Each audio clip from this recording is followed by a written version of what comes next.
Salutations public adoré.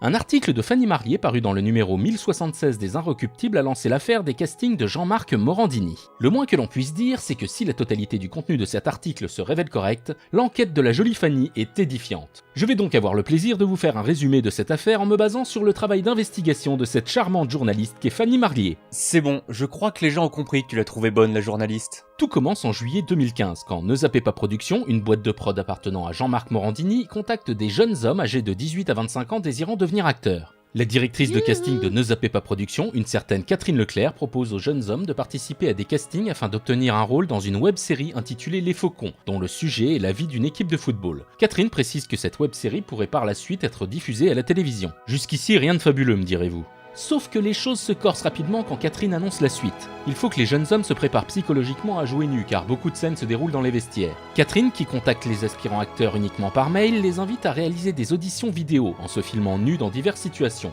Les jeunes hommes obéissants se soumettent donc à la volonté de Catherine et lui envoient les vidéos exigées.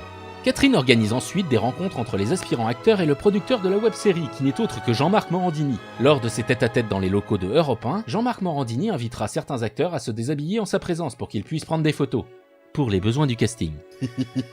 On passe encore à la vitesse supérieure quand Catherine invite les jeunes hommes à réaliser des vidéos où ils se masturbent. Elle va jusqu'à proposer à un des apprentis acteurs de faire une vraie fellation à Morandini pendant qu'il lui donne la réplique lors d'un prochain rendez-vous.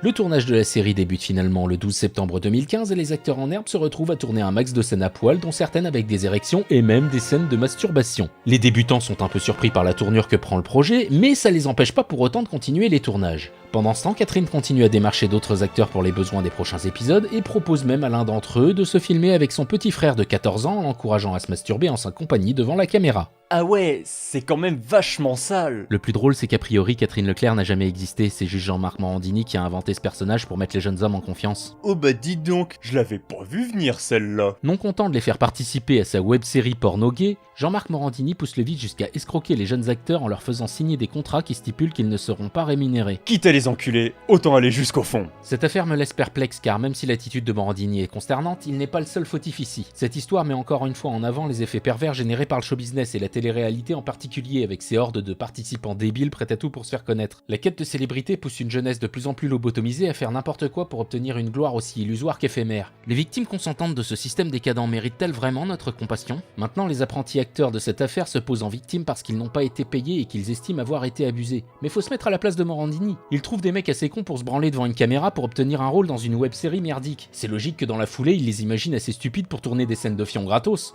Personnellement, j'ai pas plus de sympathie que d'indulgence pour ces blaireaux qui se rendent compte un peu tard qu'on les a roulés dans la farine. Bah ouais les gars, il y a des milliers de quinquagénaires homosexuels qui se sont branlés en regardant vos petits culs trémoussés sous les douches. J'espère que vous êtes fiers d'être acteurs maintenant. En ce qui concerne Morandini, je lui reproche pas d'être un obsédé sexuel, après tout je pense qu'on est assez nombreux à aimer les photos de charme. Par contre, ce serait sympa que la justice arrive à prouver qu'il a proposé à un mec de se masturber en compagnie de son frère de 14 ans, histoire de lui rappeler que la majorité sexuelle c'est à 15 ans et que si on s'attaque à des mineurs de moins de 15 ans, c'est ce qu'on appelle de la pédophilie. Quoi ? La majorité sexuelle c'est à 15 ans sérieux ? C'est légal de baiser des gosses de 15 ans s'ils sont d'accord. Bah ouais, c'est l'avantage de vivre dans un pays gouverné par des pédophiles. Putain, mais 15 ans c'est quand même vachement jeune. C'est clair, personnellement je suis pour la majorité sexuelle à 17 ans et demi. Je vais éviter de te demander pourquoi. Quel jeu de cartoon trash. On n'est pas là pour rigoler. Laissez-moi rentrer en... Mais laissez-moi rentrer en... Alors mon petit, si tu veux le rôle, il va falloir que tu suces Jean-Marc. Ok, tu viens Jean-Marc? Non, moi c'est Catherine. Jean-Marc c'est lui. Et quand t'auras fini d'avaler, tu te mettras ça dans le cul. Bienvenue dans le show business mon petit.